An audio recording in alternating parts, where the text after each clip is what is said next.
The movie Green Book is nominated for 5 Oscars, including Best Picture.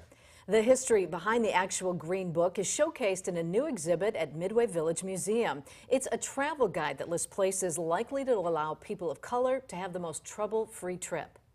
The Oscar-nominated movie Green Book tells the story of an African-American classical pianist touring the South in the early 1960s. He hires an Italian-American man to drive him to his performances.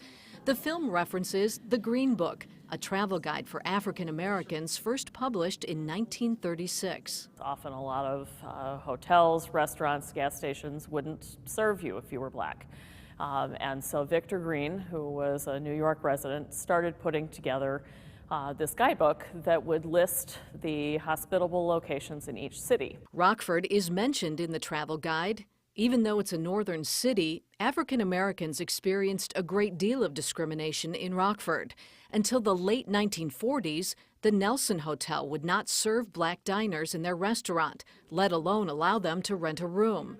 Only one Rockford hotel was listed in the Green Book as a welcoming place, the Briggs Hotel on South Court Street. John Briggs was a World War I veteran, an African-American businessman, and took over the hotel in 1938 and operated it for almost 30 years, and continuously was listed in the Green Book as being a hospitable location. If there were no rooms available at the Briggs Hotel, travelers had another option: tourist homes, similar to modern-day Airbnbs. There were probably about half a dozen or more families over 30 years that were listed as having rooms available. One of those locations was this house on Olive Street. It was owned by Samuel Westbrook and his wife Lula.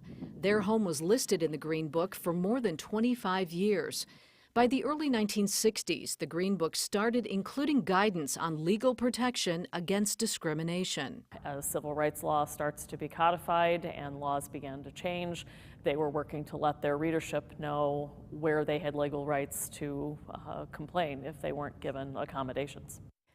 Midway Village Museum's exhibit on the Green Book runs through April 30th.